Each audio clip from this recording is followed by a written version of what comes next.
Sun Valley Citizen Advisory Board meeting for February 1st, 2025 to order, and a termination of quorum. Absolutely.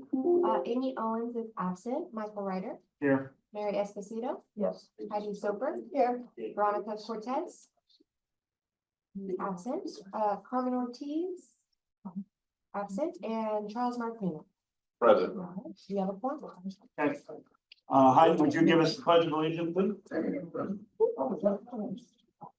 I pledge allegiance to the flag of the United States of America and to the republic for which it stands, one nation, under God, indivisible, with liberty and justice for all. Okay, before we get to item number 3, I want to give I have see a lot of new faces out here, so I want to give my normal little speech as chair on how this meeting works for those that may not have attended one before. We have 2 public comments in the beginning and in the end. You are limited to 3 minutes.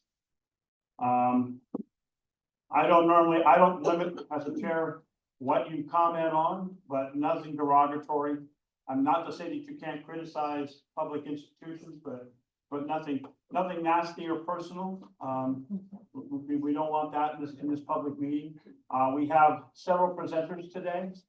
Do not interrupt them. Let them do their presentations first, then ask your questions. And since we have 3 presenters today, keep your questions to 1 or 2. For that one, if you have more information that you need, you can take it to the back of the room after that presenter is done and have a larger discussion if necessary. If you have some information that you didn't get, that way since we have extra people and extra presenters, we have plenty of time to let everybody ask a question and get the answers that they want.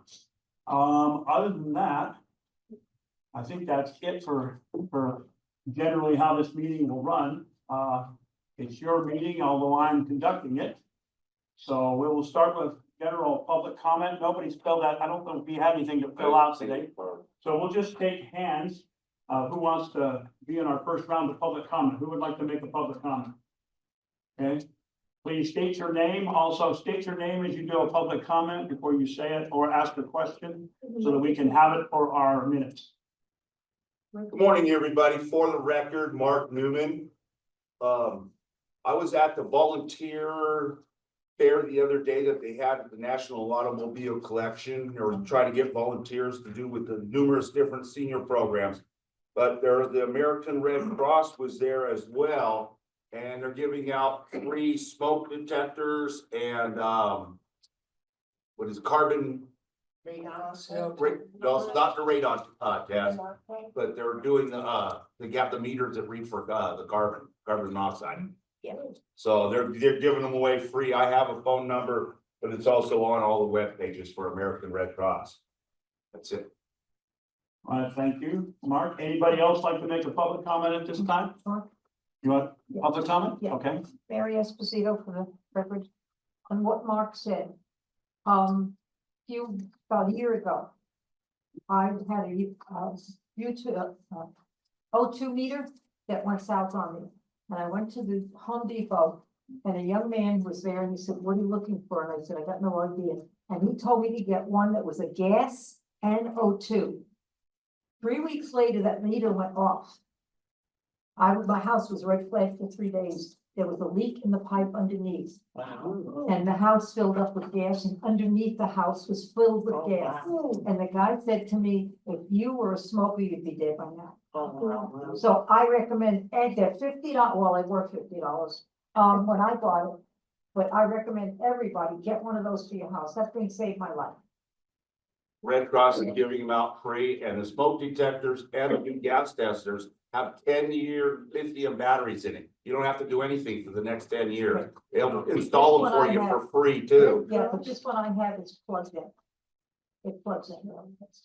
So anyway, that's mine. You see the red All right. Or do you raise your hand, Charles? Do you want to? We just, can you say Red Cross? Yes, he did say that. Did you want to talk, Carol? Yeah. Carol Burns for the record. I would like a round of applause for Heidi Soper who sat at the strategic meeting this last week, to make sure that we were gonna have tabs. So I would like a round of applause. Thank you. You did an excellent job. Okay, any other public comments on the first round out here? We recognize that Carmen Ortiz is here and now present. I didn't give a comment. Do you have a comment? Okay. So, Carmen Ortiz for the record. Go ahead. I'm Carmen Ortiz, former CAB chair. And I want to let you guys know that next Thursday at the GID, I'm sorry if I'm repeating this. We will have developer updates in Sun Valley. Our meeting is the second Thursday of the month at 5:30 at the Sun Valley GID. And I heard Carol, but I have something prepared, so I'm just gonna read it anyway. So I wanted to thank Heidi for all she does as vice chair, and we are so grateful to have her on our board. She attended the RCC meeting, the senior center meeting, and the very, very long Board of County Commissioners meeting, to advocate for all of Sun Valley. She recently attended the Sun Valley General Improvement District meeting and noticed that we post our agendas in Sun Valley businesses trying to reach Sun Valley residents. So in an effort to spread awareness of our citizen advisory board meetings, Heidi drove to the county commission office, picked up additional agendas and posted them locally in Sun Valley so that we could reach more people. And I just wanted to thank you for that, Heidi. Good job.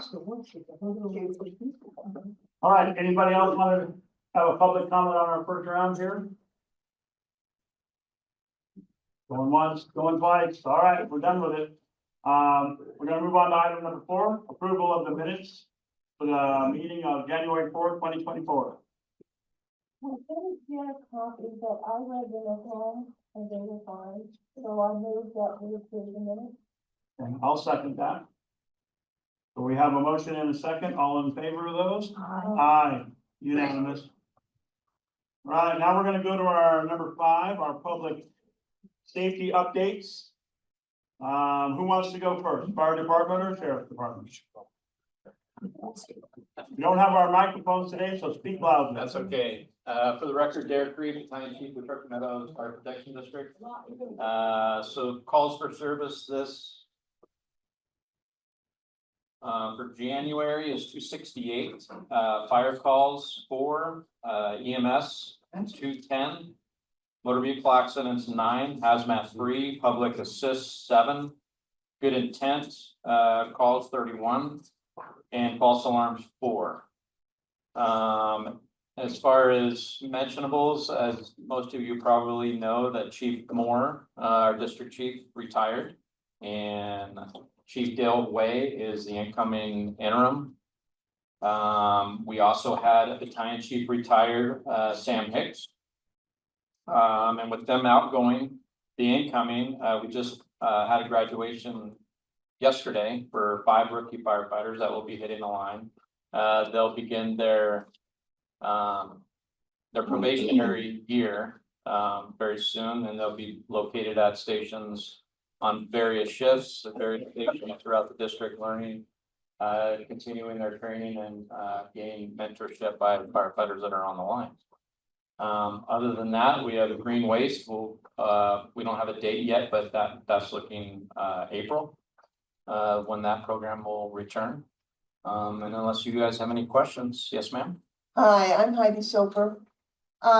Question, I received an email letting me know, I think it was February 4th, that there is a meeting discussing combining Truckee Meadows Fire, Reno, and Sparks all together. And that fire departments at the north end of our Washoe Valley would be closed. And our taxes are going to go up. Is this for real?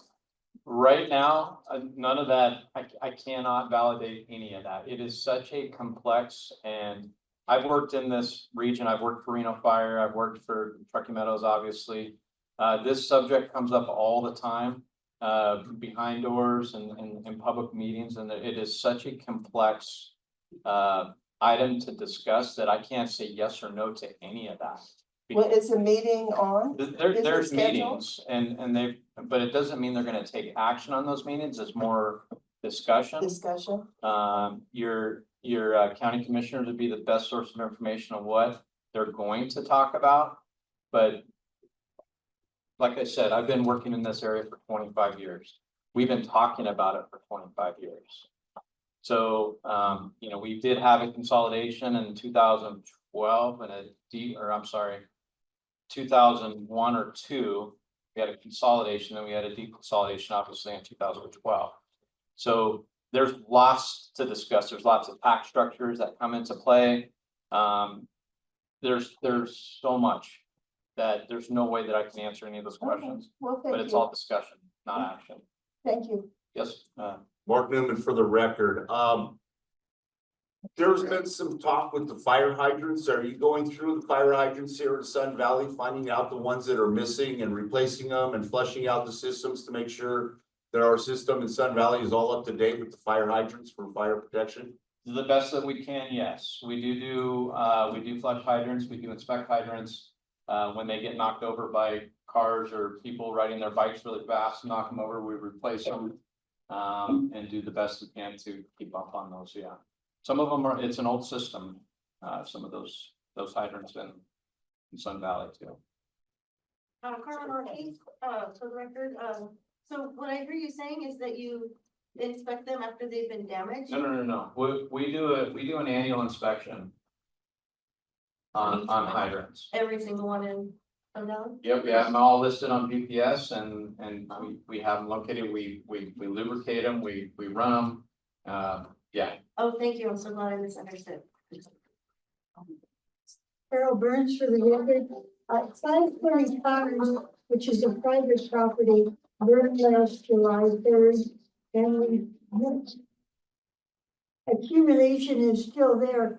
Are you going to go after the owners regarding the toxic material that's laying out there? on private property? Yes, No, we don't have jurisdiction on private property and I'm not sure I what kind of understand that. materials, but what, then it just lays there, nobody helps us? what kind of materials is it now? Well, it was a big, huge double wide trailer.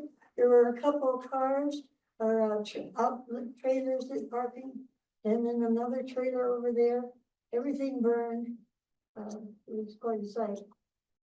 Yeah, I can't answer that because if it's private property and people have private property on private property, there's nothing that we can do to them.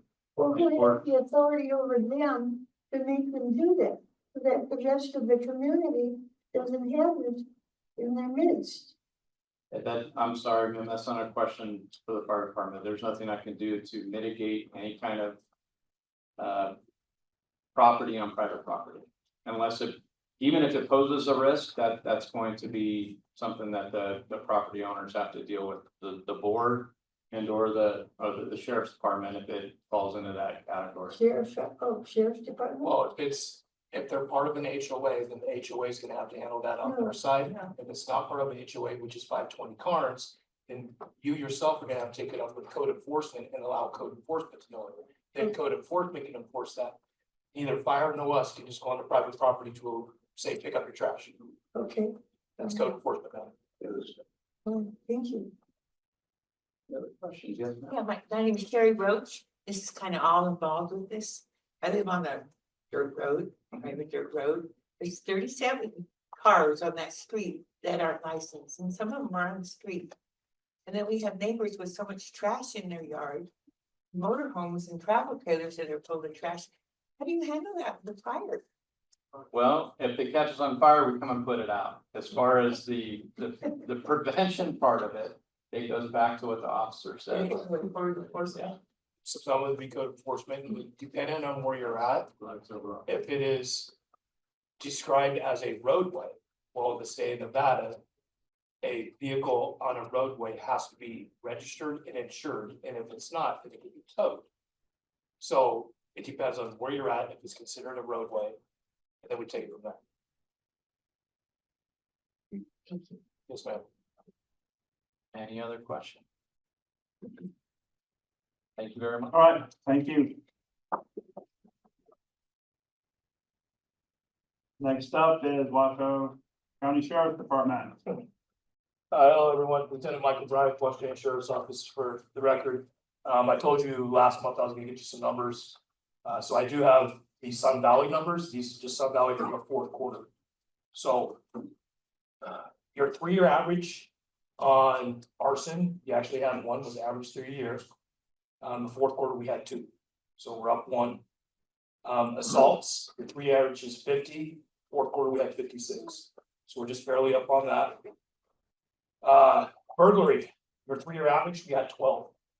For this fourth quarter, we had 5. Okay, so part of that goes back to what we've been talking about, the community, looking after each other, reporting someone suspicious. All that combined with us law enforcement working together is one reason why that did, so I appreciate it and thank you. DOP's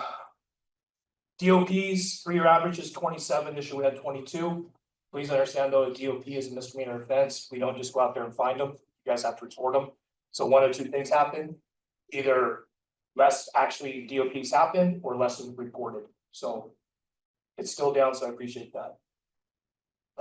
Driving under the influence, our 3-year average was 19 in Sun Valley, for our fourth quarter was 23. So it went up 4. I do hear the oofs, you know, because it went up, but on my side of the house, You caught more. we caught more, we took more off the street. Yeah. So. If you looked at, you know, the sheriff's goal crimes, DUIs was one of the goal crimes. You know, we actually have a special officer, that's all he does is look for DUI, so. Again, the number going up, I hear the ooze, but in my eye, that's good. Drug equipment violations, 3-year average was 26, fourth quarter 16. Drug narcotic violations, 3-year average 29, fourth quarter 18, so those are going down. Investment, 3-year average 2, down 1. Family offenses, non-violent, so those could be just the verbals. That. Everyone's upset and someone called in on it, but there wasn't any physical violence on that one. Your 3 average was 11, fourth quarter was 8, so that went down 2. Fraud offenses, your 3 average was 24, this fourth quarter was 12. So part of that too is those phone scammers and whatnot that are calling in, so thank you for being vigilant, not falling into those traps. Here's one you're gonna say, ooh, but in my eyes it's good. Human trafficking, your 3-year average was 0. We had 2 this year. Part of that is because we have our hero team, our human exploitation recovery operation. Where they're going out and trying to help the victims of exploitation on that, so that means that our guys are going out there and making those contacts and saving those young people. Larceny theft offenses, your 3 average was 30, your fourth quarter was 27. Again, for the most part, that's a misdemeanor offense that needs to be reported by you or a business. So one of 2 things, either it's went down or it's just not being reported as much. Motor vehicle thefts, 3-year average was 11, fourth quarter was 6. You know, so that's down to. Let's see what else we got there. Weapon law violations, the 3 average was 8, the fourth quarter was 7. But I can tell you weapon law based violations for 2025 is going to be one of the sheriff's new crime goals. I can tell you we've taken a lot of guns off the street already in January. So good. Total calls for service, your average is 3,354, and for the fourth quarter was 3,607. So it's up. So that's a couple things. That's either more crime being reported, or that's more self-initiated activity by my deputies. So either way, my guys are out there in your area trying to do a good job. Any questions? Hi, my name is Sherry Roach, and we had a bullet go through our wall. What? It didn't go all the way through, but you can see where it didn't, but you know what? It was up high. I was sitting on the couch down below. And did you call and report that? No, it's my call. So I'm not trying to be mean by this, then why bring it up now? I just don't know what to do. So if you call and report it, then my deputy's gonna go out, they're gonna look at trajectory, they're gonna see where it's coming from. They might even find the bullet itself, the expended bullet. We can run it through our neighbors program, which now does the whole trafficking, find out where that bullet came from. So again, for us to do anything, we have to know about it. So again, call for, how long ago did it happen? Last month. So, like, you can still call, still come out, say, hey, this happened last month, I was in the cab, I was told I probably should report it. We'll come and take it as a report, but as far as like evidence goes now, it's probably gone. Well, the bullets in the wall. Then call, please, please call. I live up on the top of the chocolate, so there's people up there shooting all the time, so. The gun range is up there, people are shooting in the canyon, Well, there's not gun range on the top of chocolate, but what? it's not a gun range on the top of chocolate. It's on the other side of the hill. That's just open land now that they're trying to shoot in, so please report it, please call, we'll have some like deputies out there now. My name is Tamara Stern. I was just wondering, at the beginning, you said the initials DOP. What does that stand for? I'm sorry, I acronyms all the time, DOP, construction or property. Okay, thank you. I just. No boxes, et cetera like that. Any questions? All right, thank you, and big kudos for all the hard work that you've done for Department, and big kudos to you and the residents, because you're helping, that's why things are going down. So thank you for your participation in our community and for keeping everything under control. We're gonna move on to item number 6, West Triggers and Neighborhood Development Homes. Trevor Lloyd. Morning, everyone. I'm Trevor Lloyd, Planning Manager with Washoe County Planning and Building Division.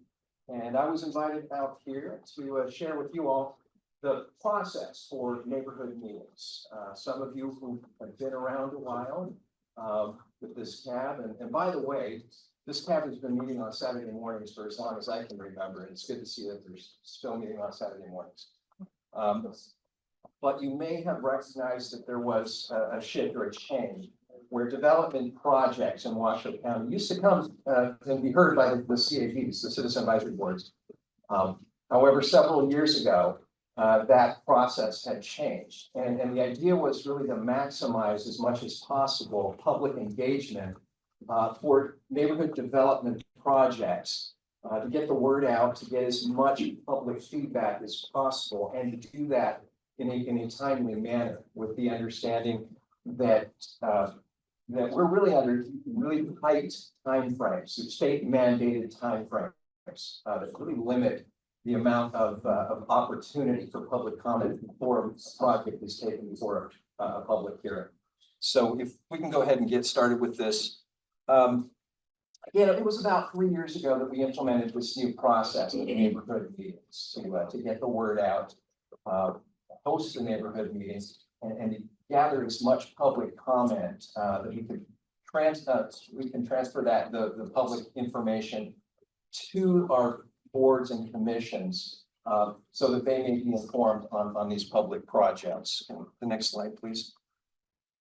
So I just wanted to walk you through the steps and talk about what projects would trigger a neighborhood meeting and which ones wouldn't.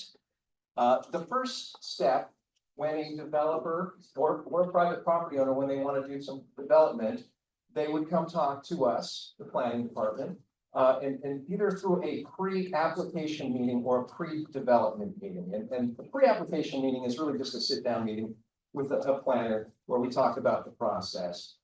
Projects that are of larger scope would go before a pre-development meeting. A pre-development meeting is one where we invite our partnering agencies, health, fire, engineering, building, to all sit down and talk about the implications of the project before they move forward. So during that meeting, it's determined whether or not a neighborhood meeting is going to be required. Typically, it depends on the scope of the meeting. Large commercial, special use permits, for example, tentative map, which is a subdivision map. It could be an administrative permit that has, possible impacts or implications to a larger community. Those are the type of projects that would be heard before a neighborhood meeting. The benefit of this process is that the neighborhood meeting is held before an application is submitted, and that's really the big change. Prior to that, the applicants would come before the citizen advisory boards after the application was submitted. So the benefit really is that the applicants can hear from the neighbors and work in some of the changes or implement some of the requests from the neighbors before an application is submitted, right? So, no, go back, I'm sorry. Some of the lower level applications like parcel maps, projects that are really single family, of one single family residence that requires an application. Those are the kind of projects that we don't send to a neighborhood meeting. Again, the larger ones typically do. Next slide, please. All right, the second part of the process is the neighbors would host the neighborhood meeting. And we require that they notice a minimum of 30 of the closest neighbors. So we want to get the word out, and that mirrors the public hearing notice. In addition to that, we send out what we call a C-mail blast. So if you're interested in what's going on in the community in your district, you can all sign up to receive these emails that we send out to all of you to let you know ahead of time. Yeah, there is a neighborhood meeting in your district, and those districts are represented by each one of the 5 commission districts. So really, the key is in this case, not only are we sending out physical notices to 30 of the closest neighbors, but we're also sending out a C-mail blast to everybody that signed up for that email. Next slide, please. And then the third step is the submittal of the application. We have set up a neighborhood meeting hub site that everybody can come on to see what projects are moving forward and will be heard by the different boards, our Board of Adjustment or our Planning Commission. So it's up to the applicant to post all of the documents on that hub site before an application is even submitted. So the submittal is really the third step in this neighborhood meeting process. Next slide, please. And this is the web page that for our neighborhood meeting hub site. And so if you have a pen and paper, you can write that down. You can also get there by simply going to washoecounty.gov and going to the planning department to our main landing page and find the neighborhood meeting site on that page as well. Next slide. So this is what the neighborhood meeting hub page looks like. And again, you would come to the site and there's, if you're interested in what is happening, you would click on that center icon there, the schedule of neighborhood meetings. For the applicants, they would click on the applicant host site. We have all kinds of forms and resources for them to use in preparation of those meetings. But if you were to click on that neighborhood meeting site, that would bring up the next page. This site here. On the left-hand side, you'll see a list of all the current projects that are moving forward. In the middle is that if you click on one of those projects, it'll bring up the details of that project. And it will also list, this one wasn't because it was early in the project, but it's there now. All of the project documents. So you can take a look at those projects. And then you have an opportunity also to provide comments. We provide not only a comment form, but also a survey. So you can say, yes, I'm opposed to the project or I support it and the reasons why. All of those comments are then passed along to the Board of Adjustment or the Planning Commission, depending on which board will be hearing that item. So, also, we list the upcoming events. This will provide the information when the hearing or the neighborhood meeting will take place. If it's in person, or sometimes some of the meetings are held on Zoom, we'll give you that link as well so that you can attend that meeting. Next slide. And that's the process in a nutshell. So are there any questions about the neighborhood meeting process? That's all. Carmen hand went up first. So I love how easy and accessible it is. I don't like that there's a minimum of 30 of the closest neighbors be notified. I think it should go by the how many neighbors live in so many feet, whatever you need. But Trevor, my concern is in Sun Valley, we have a huge population of senior citizens that don't access the internet.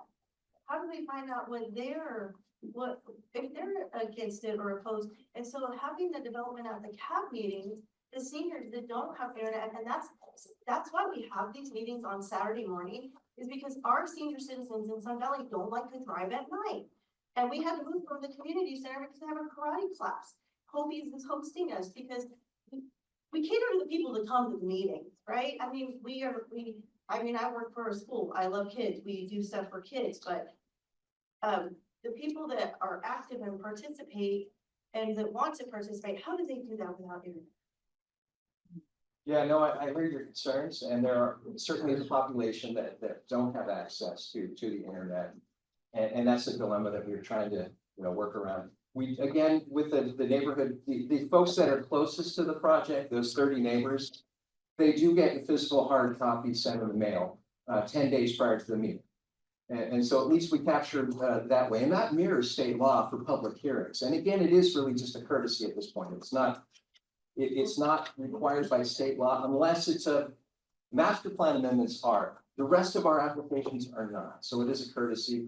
That is a dilemma that we're trying to deal with. I don't know that there's a perfect system to capture, to engage all of the public, but we find that this is working very well. We're getting a lot of good feedback. Okay, we are partnering with Senior Spectrum to get our CAB meetings advertised to seniors that don't have access to computers, but that read that senior meeting. Now, if you could get a meeting on the calendar more than 10 days in advance, if you could publish it in that Senior Spectrum, it would reach a lot of. And thank you for the courtesy. We really appreciate that, knowing that at least some people were advised ahead of time. Absolutely. Mark Newman for the record. So it changed to 30 people within the area instead of 700 feet? Because at one time it was just you had to notify people 700 feet. So if you were building something and the closest neighbor was more than 700 feet, nobody got notified about it. There have been a lot of problems throughout the county. I'm on all 4 of them. I don't do District 1 on the neighborhood hub. We got a little gas station down here on the corners of El Rancho and Sun Valley Drive. Put in a large car wash and huge vacuums. It's going to make a whole lot of noise. You go and talk to somebody 710 feet away, they didn't get notified of it, but they're going to hear those vacuum cleaners run all night long. It never made it on the hub. What size project has to make it on the hub? How much noise and traffic before it makes it onto the hub? Because a lot of people, honestly, things just pop up and I never even got notified. It's not on the hub. They never got notified. Well, you're 710 feet away. You didn't have to notify you. Right. That's frustrating to a lot of people. I understand. I don't mean to be. No, I get it. No, and I hear it. Nothing has changed. We still require, for public hearings, we do require a minimum of 700, I'm sorry, depending on the type of application, we will require that they meet both 30 minimum neighbors and they must go out at least 700 feet. So many times we're noticing far more than 30 of the closest neighbors. In many cases, we're noticing over 100, depending on who lives within 700 feet of the proposed request. The second part of your question has to do with whether or not we're even going to require a public hearing. There are certain uses that are allowed by right, depending on the type of zoning that they have. And I think there's some locations where car washes, for example, are allowed by right. So we wouldn't notice anyone that doesn't involve a public hearing. But I do understand what you're saying with noise being an impact and a nuisance. And so again, it's not a perfect system. Most of the time, the uses that are onerous do require public engagement, public hearing, and a neighborhood meeting. Nothing was said about that. I'm on a few different boards within the county and my number is out there. So I seem to get a lot of phone calls about stuff like this. So, and I've got a really timid voice. So it gets out there. Thank you. Hi, my name is Tamara Sternad. I have a question something to this, that you said the proposed, when somebody has a proposed development, and then you have this neighbor thing, what is the percentage of when the neighbors come and speak that action actually gets taken? I mean, do you have so I'm proposed, I'm opposed and all the neighbors are opposed, you have 100% opposed to somebody. And you said that the developer, it's not approved yet. So based on the opposition of the neighbors, does any action actually get taken, or do you just like, okay, thank you, we heard your voice, but we're gonna go on with what we're doing anyway? So what is the percentage of actual change that you get from the neighbors actually voicing their opinion? If you have 100% neighbors saying, I don't want this happening. Well, a few things. It's not a popularity contest. So even if 100% of the neighbors oppose something, that doesn't necessarily stop a developer. However, all of their comments, all of their concerns are forwarded then to the Board of Adjustment or the Planning Commission, depending on the board that it's going to. And that board or commission has to make certain findings, right? And so again, I say it's not a popularity contest. What they're looking at is are the facts. Does this project meet the required findings that have to be made, right? However, I will say this, there are a number of times, a number of projects that I've seen that have gone out to a neighborhood meeting, and because of the overwhelming opposition, a lot of times the developers decide, you know what, this isn't worth, it's not worth it. And they've either majorly changed the project or they've stopped it altogether. And I've seen that in a number of cases. I don't know the percentage. Yeah, that's why I just but it wanted to know happens. that I'm new to a meeting like this. I just want to know Right. how it happens. Yeah, Thank and you for your. the benefit of the neighborhood meeting too is sometimes the comments that come from the public will, there's things that maybe the developer hadn't even considered. And so they will work in those issues, they'll work in those comments in maybe a change or a redesign of the project before they submit. Where in the past, they submitted an application and they're really committed then, right? And so I think it's really worked well in terms of making, at least mitigate some of the impacts of these projects. Thank you. Thank you for your answer. Cindy Leslie, I don't know if this question will apply, but where in this planning thing does the infrastructure, the impact of planning, building mega apartments, the infrastructure, where does that fit into this, if at all? It's a big part of the review, the analysis that's done. And ultimately, I just talked about the findings. One of those findings that has to be made is availability of services and infrastructure. And is it going to be a significant impact? All of those things are looked at in the analysis, and those findings are made then by, again, either the Board of Adjustment or the Planning Commission, or ultimately the County Commission on appeal. So the findings have to be made. One of those findings is site suitability, right? Is this site suitable? Is it appropriate for the size, the scope, the nature of the type of use? Another finding is significant detrimental impact. Will this use be significantly detrimental to the neighbors? And those are the things that those boards look at. And they oftentimes there have been a number, and we can talk about this afterwards, but they're not always approved. It's not always a rubber stamp. I know that's the perception, but it really isn't. And very often, the project, we will have discussions with an applicant before it even gets to that initial submittal stage. A lot of projects are stopped at the beginning if there isn't available or adequate services and infrastructure to serve. Well, I can say you're building all these apartments, but Sun Valley only basically has 3 major roads to get out of.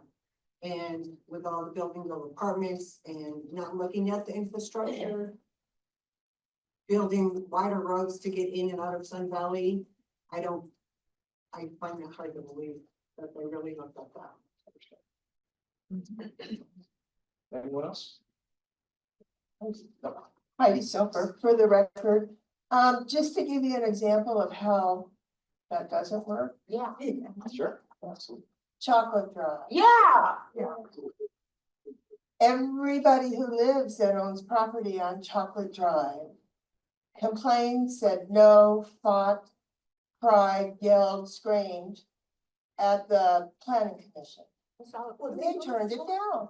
Yeah, they voted it down. And then they went and whined to the Board of County Commissioners, not the one we have now, but the previous one. And we can only imagine what took place when they whined. And now all of a sudden it's approved. And we're going to be stuck with 240 frickin' apartments across the street from my house. So that doesn't always work. I understand. When we got apartments, nobody wants. Sherry Roach, going along with this, when I went to the meeting for that. And they said, oh, there's room for the schools and there's room for this. But they didn't talk about the ones they approved on Second Street that are right next to the grade school. And they said these apartments, so that's where those kids were gonna go to that school. So how are these schools gonna impact with all these children? And the roads, they expect everybody to use Second Street. I mean, our roads in the morning are bumper to bumper going to and from work. I've lived here since 1969, and this is not very fair to do the people that live here. How about the height of the apartment buildings? Give them your Oh, name. Kay Dyer. They're not training. I don't want to train them. So. Anyway, how about the height of these? And down on Audi Boulevard, there's what, 4 stories? There is up Okay. behind Hobie's. I can answer that for you. In Sun Valley, it's a 2-story restriction. Yeah, it's a 2-story The restriction. apartments on Second Street somehow got a variance. And this, yeah, this up here is, they're 3 stories. So Not ugly. You guys look. Okay. how does that work? Questions to Mr. Roy, and not a discussion among everybody else, please. Well, that's okay, because everybody feels the same way. Mhm. I've been out here 50-some years. I don't want them. But we got. Anybody else? Mark? Mark Newman for the record. Originally, Sun Valley was not zoned for apartments, but the county commissioners changed zoning, which allowed apartments.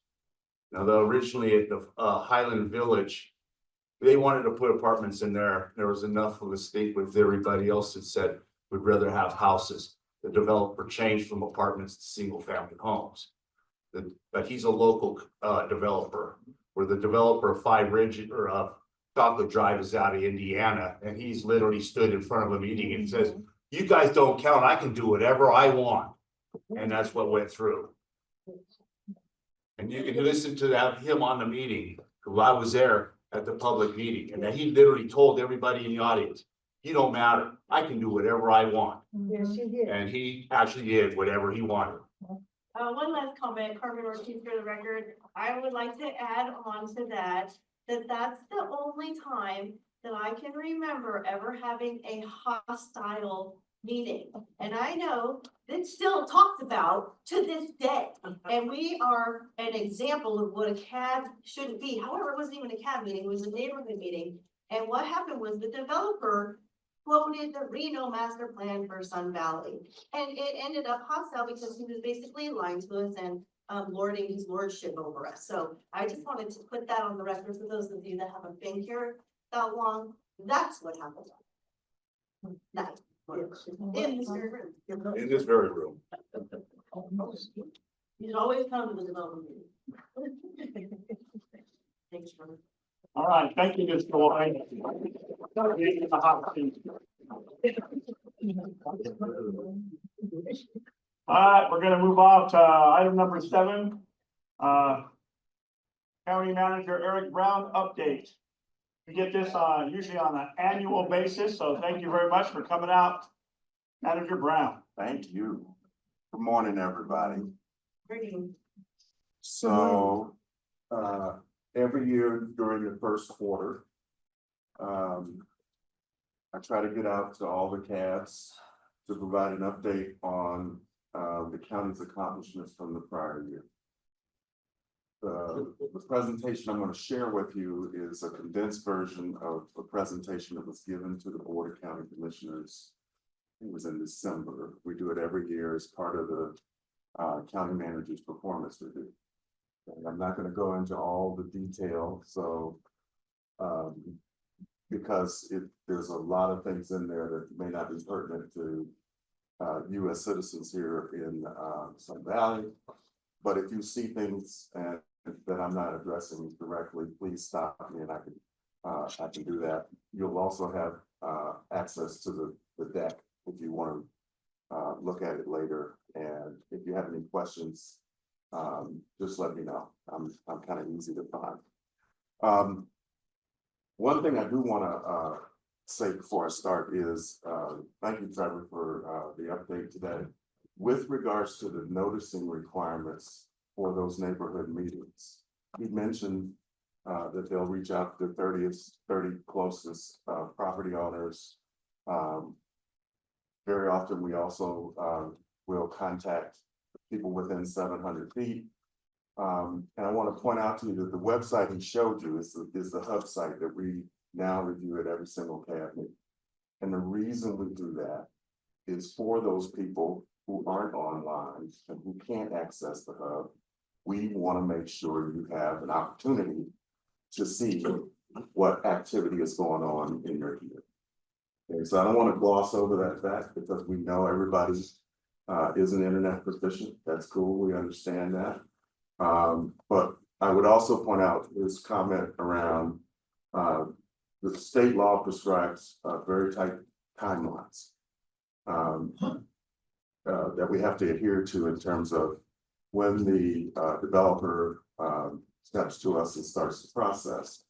And what we were finding before is very often those timelines would not accommodate cabs.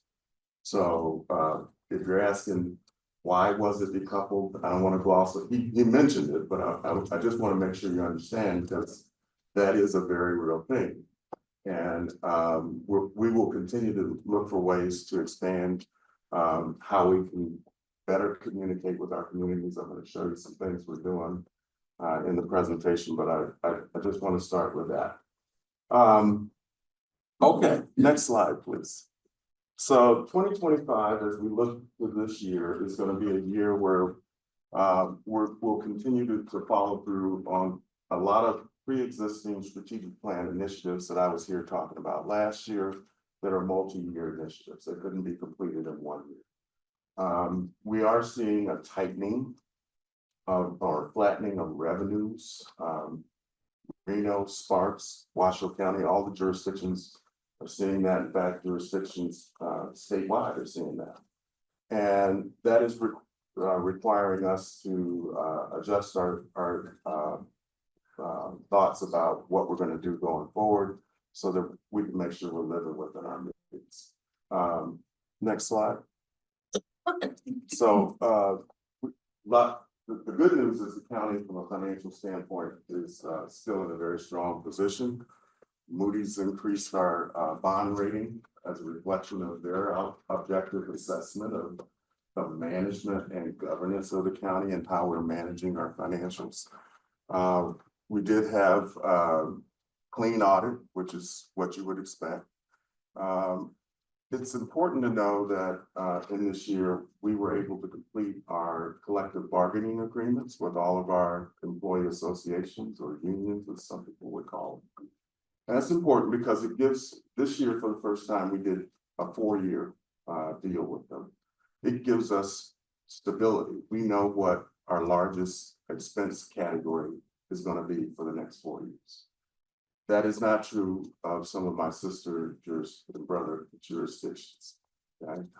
So a huge accomplishment, and Patricia Hurley, our HR director, and her negotiating team did a fabulous job. The other thing I would point out is we do have a structurally balanced budget, but as we look, Washoe County forecasts on a 5-year rolling window. And so for the next 2 to 3 years, as I said before, we're in a very sound position. But as you get into years 4 and 5, it starts to get problematic if nothing changes with the revenue side of the picture. We can't control the revenue side of the picture entirely. So what we can control is expenses. And we are starting the budget process for next fiscal year right now. In fact, we have a kickoff meeting with all the department heads on Tuesday or Wednesday. Tuesday, thank you. And the message to them is we're not adding any people. We're going to try to do what we can do to take care of the people we have not cut any services, but really rein in any new spending going forward. And that really is the focus that we're gonna be focused on, that's gonna be our focus. Next slide, please. Spent a lot of the county's efforts are directed towards our safety net services we provide to vulnerable populations. So a lot of our accomplishments, we did complete the CARES campus construction.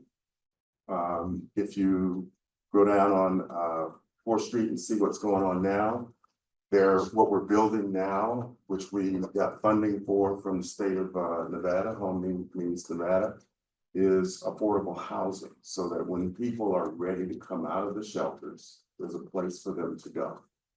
That is the key.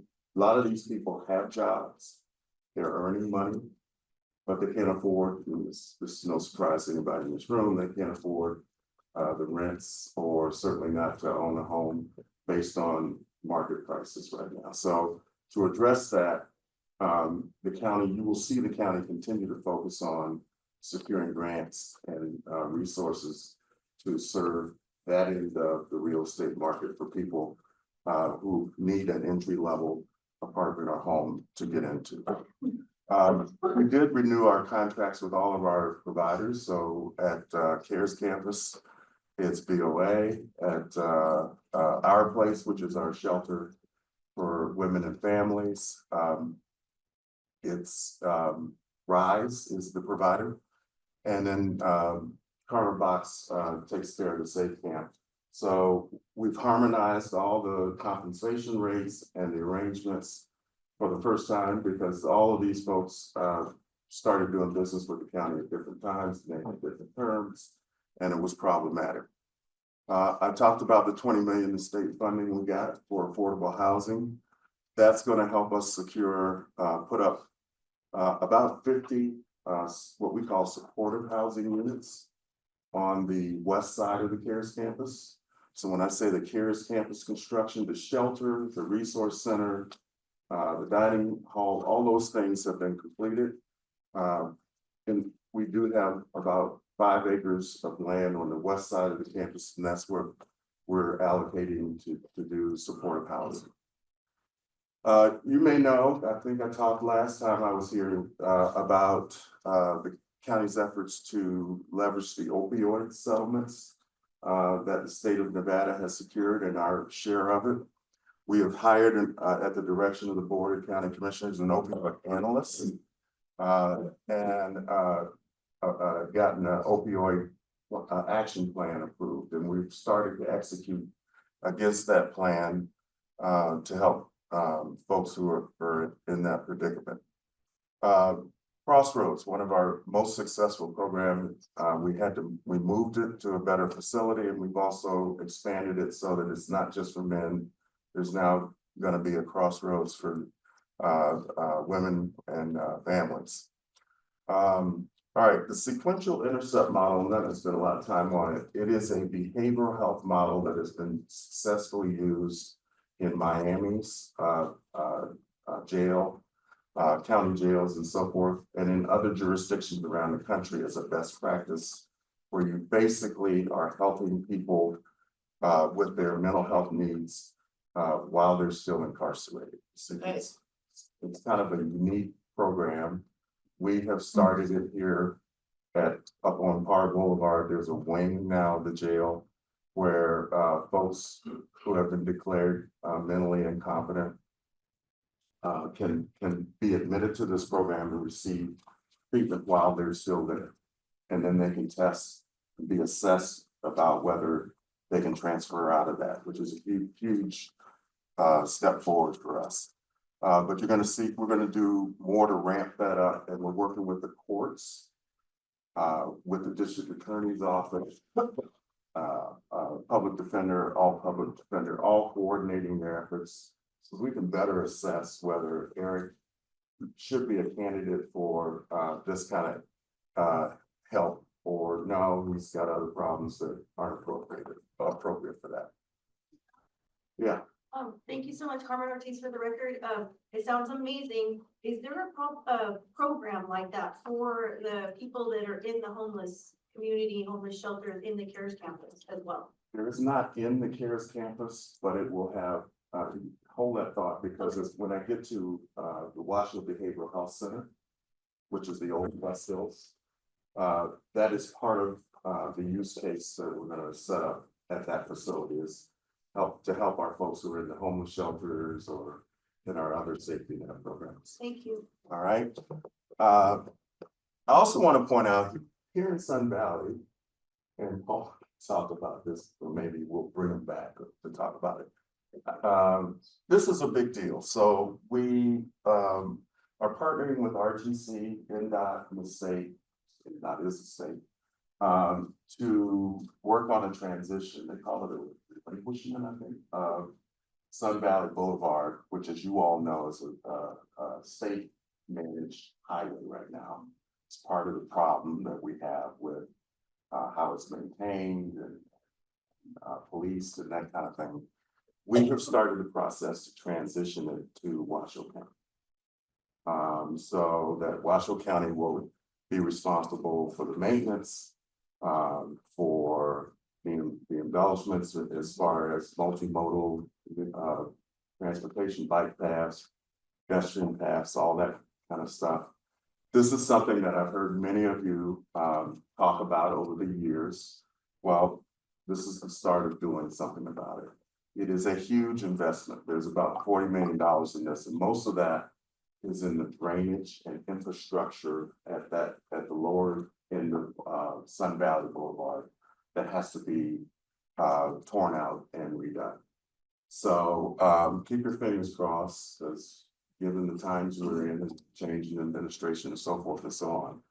But this is a big step and a big investment in this community. You know, RTC has been very helpful, as has the state and that, and we're hoping to move that forward here. Next slide. I'll speed up here a little bit. Excuse me. Yes. Brown. Teresa Antisel for the record. What is specifically considered lower Sun Valley Boulevard from like Bandini or Rancho to 7th. 7th? Yes. Oh, interesting. Yeah. So everything above 7th is upper, so up. Okay. If it stays as proposed, Okay. it always. All right, we have hired a behavioral health administrator.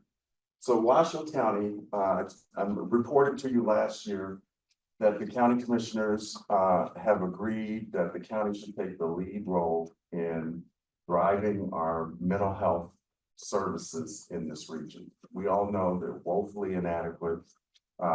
It's scattered in terms of the resources and how they're used. And so as a first step, the commission directed the county manager, let's have a behavioral health administrator, someone who can lead this effort and who can help pull together resources from state agencies, from Reno, from Sparks, from our multiple departments. Julia Reddy, many of you may know, is a former state senator from Sparks, the Sparks area. And she came to work for the county about 2 years ago in the health district. She is leading that charge for us now and doing a fabulous job. So we finally have somebody who's out talking to the legislature, talking to the state Department of Health and Human Services to get things put in place. Okay, we've rebid that. So the other thing on this list is we've rebid our senior center food vendor agreement. I know there's been a lot of controversy around this. Mr. Newman has been very vocal about his thoughts about the. It's not any better. Still tree. Oh, no, sorry. So, Still tree. so if you watched the strategic plan meeting and Heidi, I know you were there. The Human Services Agency, our department, has committed to open up more public input on food, on the seniors' food quality, and make sure that we're working on it. I will say we do have some constraints, and it's not an excuse, it's just the truth. That given the grants that we use to make food service available to seniors it's restrictive in terms of food ingredients. So salt, sugar, things like that, fat content. You have to have a pre-published menu, right? So you can't just, so those are some of the constraints we have to deal with, but there's a recognition that there's been a call for higher quality and we're working on it. Okay. The last bullet point, over the last year, the state interim finance committee granted us $14.5 million to upgrade the facilities at the old West Hills Hospital, which, as you know, we purchased 2 years ago for about $4.5 million using ARPA money. This is a big deal. This allows, because the building had been vacant for 3 years. In that period of time, HVAC got wrecked out. It needs a new roof. It needs new utilities. All those kinds of things have to become code compliant if the county is going to use the building. That's what the $14.5 million was for. And if you go by there, you will see they're pushing dirt and doing things already. At the same site at 9th and Sutro, we are also relocating the tuberculosis clinic for the health district. They got a grant from the state to replace their dilapidated tuberculosis clinic. The old one is at, I can't think of the name, it's Kerman, because it's called the Kerman Building. It's right on the campus of Renown Hospital. It's got asbestos problems. It used to be the old coroner's office. Yes. So we've been struggling with that. Now, within the next 18 months, we'll hope to have the completion done on this new property. It's at the same location at 9th and Sutro. Okay, Alex, thanks. All right, there've been some, let's talk about elections. This was a big year, as you know, for elections. We had 3 of them here, the presidential preference primary, we had the primary election, and then we had the general election.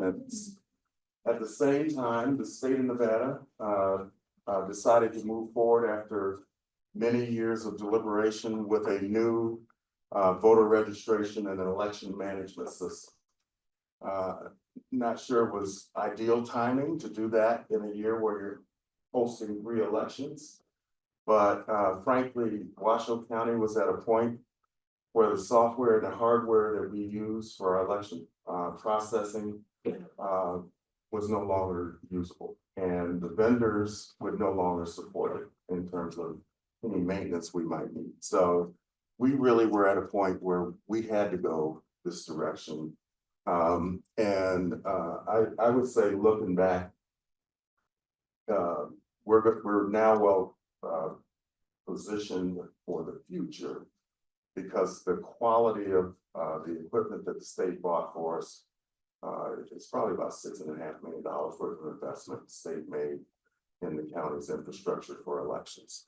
We also I'm going to make a recommendation to the Washoe County Board of Commissioners at its next meeting on February 11th. Recommendation for a new registrar of voters. You all know we've gone through a series of ROVs and interim ROVs over the last 3 or 4 years. We did a pretty intensive search, and so I'm looking forward to putting in place new permanent leadership that can help lead the way going forward. Okay. Yeah.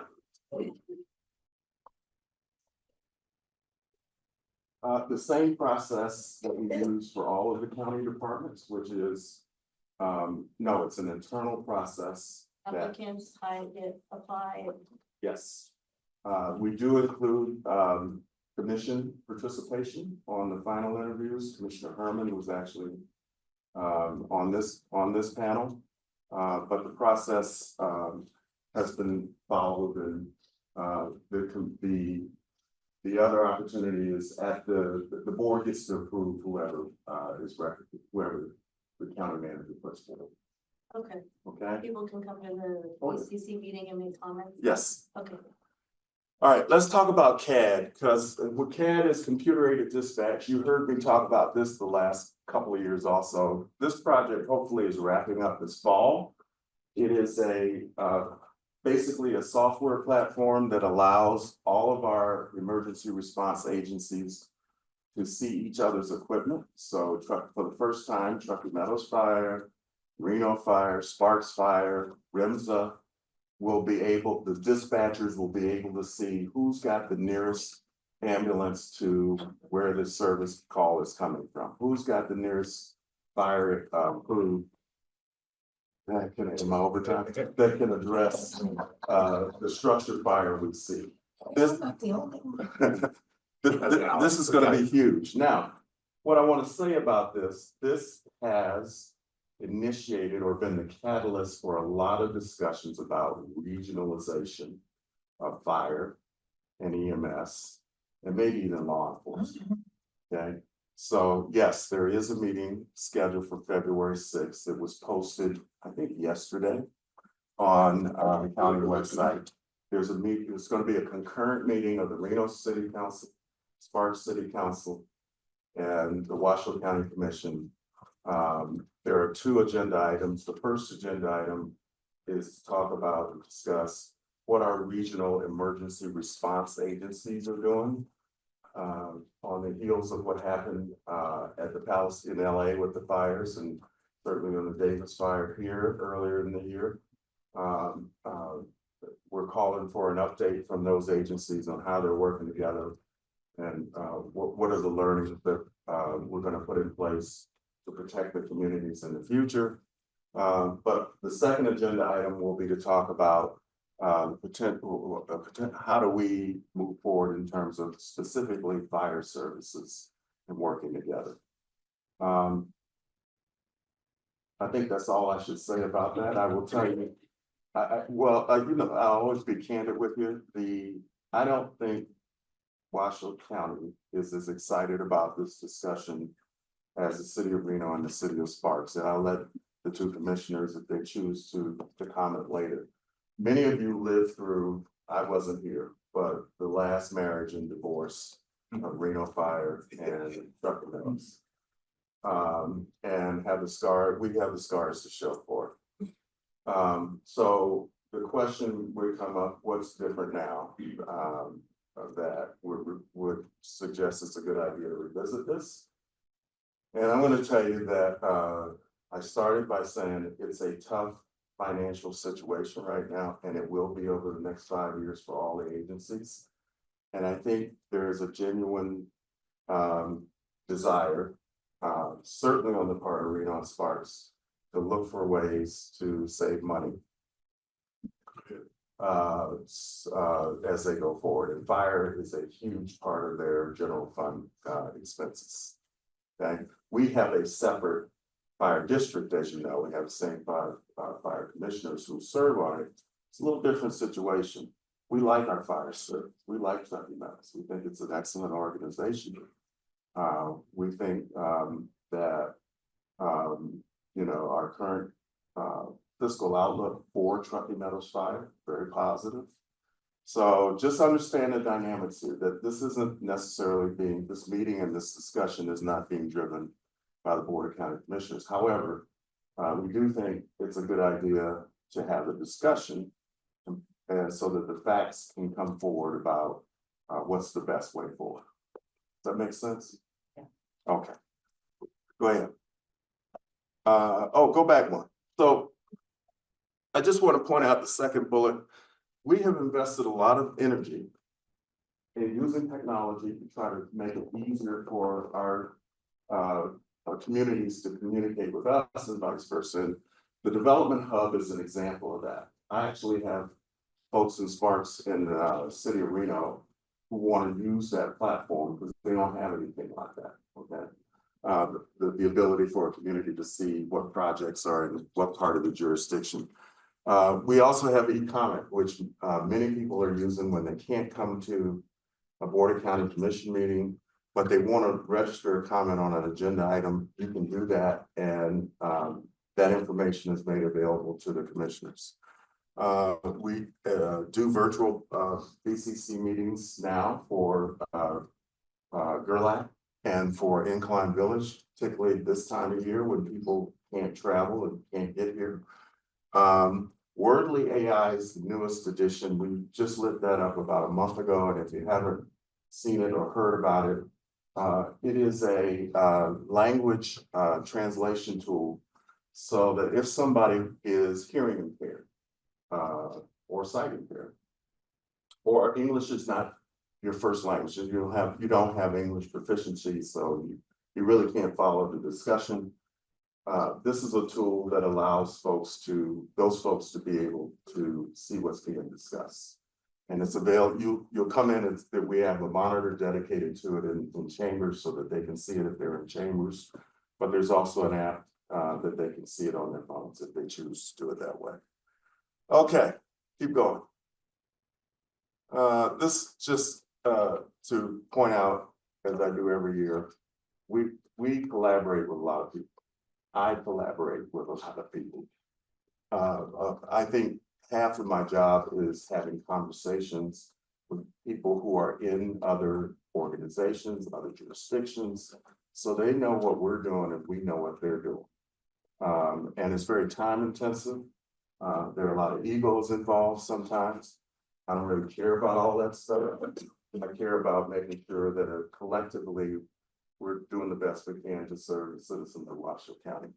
But it's expansive. Go ahead. Okay, this is the last slide. So for 2025, these are some of the priorities that we will be very focused on. I talked about CAB. Again, we're hoping to have, I'm sorry, I didn't talk about CAB. So CABs, the commission affirmed at the strategic plan workshop last week, CABs are here to stay. They're not going anywhere. And I just want to say, I don't think in my mind, there was never any doubt that that was going to happen. So in the future, if you're hearing rumors or speculation that the county is going to do this or the county is going to do that, text or email or call the county manager. Say, Eric, I won't lie to you. I'll tell you if it's a possibility. I'll tell you if I think it's ridiculous where none of the commissioners are interested in it.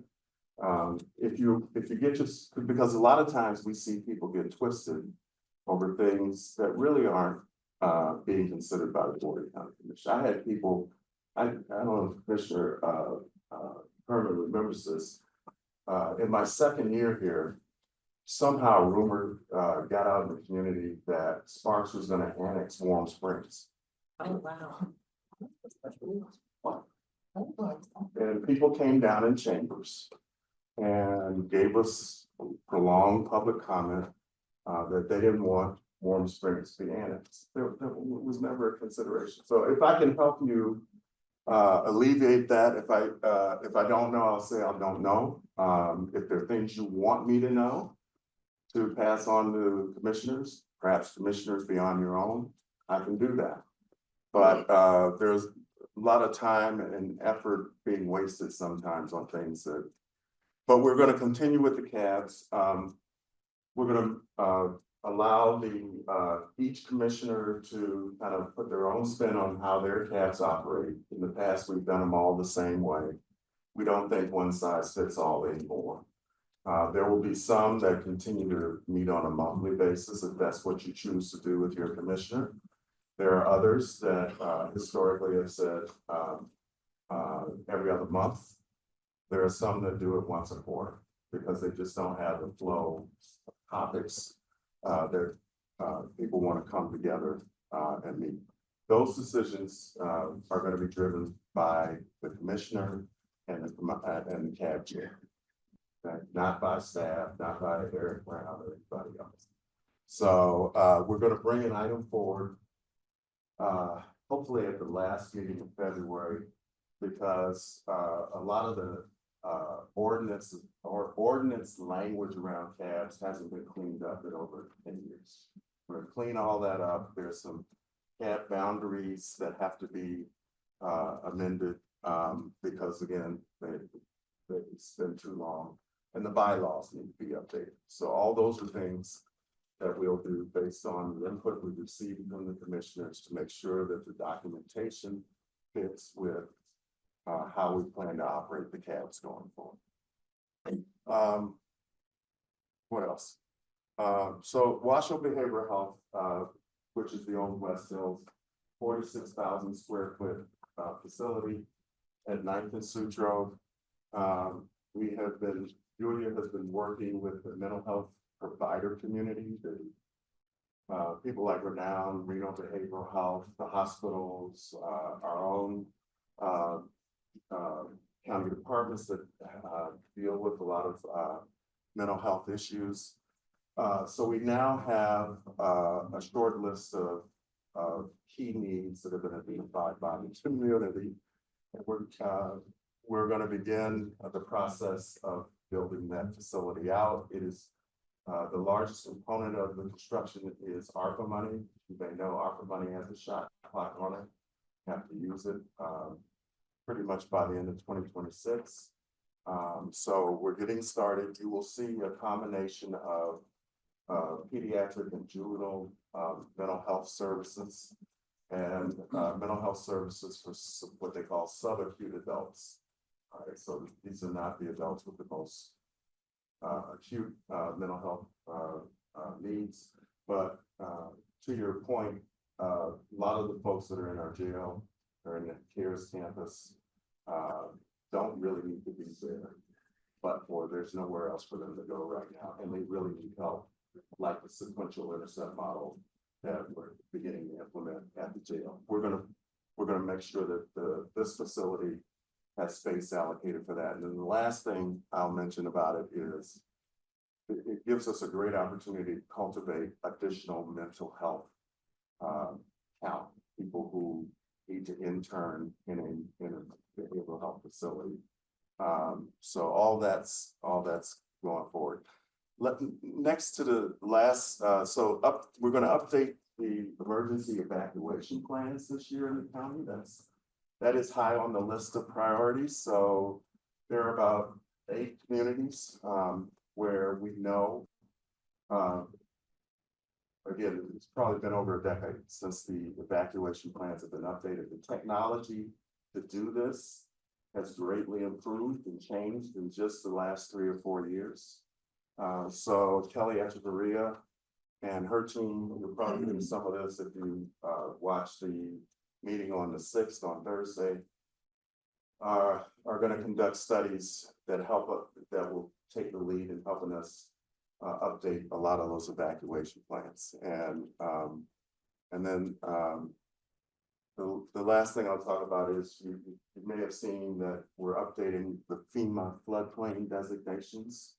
First community to do that is Lemon Valley. But there are going to be probably 5 additional communities where our team is working with FEMA to make sure that the maps and the boundaries of the floodplain are still accurate because they change over time. Okay, I'm sorry I went so long, but there's a lot going on, and I'll take any questions. Yes, Carol. Carol Burns for the record. I wanted to ask on the neighborhood meetings that are going to be on development, if you have them separated far enough from CAB meetings, so if we go, we could discuss it again at our CAB meeting. What we hear at the neighborhood meeting. And just a suggestion, Okay. if they're not on top of each other. Let me think about that, Carol. If we can do that, we'll do that again, but sometimes the deadlines that Trevor and the team are under, we not allow for that. We got to get it done so that we can get compliance. Yeah. My question is about the staffing of your mental health facility. Michael Ryder, here I am breaking my own rules. Because I have a few daughters who are already involved in senior assisted facilities. Yeah. And I know how tough it is to find staffing. Yeah. So I'm just wondering what your plan is for that, because it's already kind of a finite thing in this area. Yeah, we're already having discussions with providers. And think about it, if you're a mental health provider and the county is gonna design a facility based on your input and make sure it's state of the art, that is getting some interest. And if the county is going to provide that space to you, a very attractive cost, because that's a huge thing. That there's a lot of interest in moving forward. In other words, we're gonna go to an operator to run it. Right, The we're not county gonna do that. employees are. Although my bet is, if you look at what happened with the CARES campus, VOA runs the CARES campus. What we learned as we opened the CARES campus, there were certain functions like case management that are really the backbone of a successful shelter assistance center. And VOA didn't do that well. And so this was during the pandemic. We had to make the tough decision. The mission allowed us to actually bring those people on to the county. Because it's so we may see things like that in the center, but initially we're gonna do an RFP and invite providers. Yes, sir. My name's Chris Ambries. I'm kind of new to the metropolitan area and its suburbs, but I keep hearing Reno Sparks and Truckee Meadows Fire. Is Truckee Meadows an umbrella that supports with Reno Sparks, or does it have a specific suburban area that it only services? Good question. Truckee Meadows Fire serves the well, this. That's a tough question. Commissioner, how would you answer that? I would say mostly responsible for the unincorporated, but of course there are. Unincorporated, I take it as pretty much 580, probably In north of County. 80, and then heading towards like Susanville or whatever. We have incorporated that spans all throughout. We could probably get you. I just kind of curious. I keep hearing this Truckee Meadows and Reno Sparks, so being new to the area, we're trying to understand the different, constabularies and stuff like that. It's a great question. Yes, ma'am. Carmen Ortiz for the record. So with this program, are you gonna need more counselors? Like we could partner right now with TMCC and UNR to get those counselors ready to go when this program's ready. Well, I'm on the TMCC advisory board, so I've been talking to Dr. Hilderson, who's retiring. Yeah. Which is a problem, right? We're also, yes, we are working with UNR's School of Social Services, as well as their behavioral health folks to make sure that they're a part of this. Great, thank you. Okay, one last comment. I wanted to piggyback on what Carol said about inviting the developers to the cab. Yeah. So when Carol and I first started in 2015, the developers were required to come to the cab, but the Sun Valley Citizen Advisory Board only met quarterly. And oftentimes the county would cancel our meetings, which meant we would go 8 months without a meeting.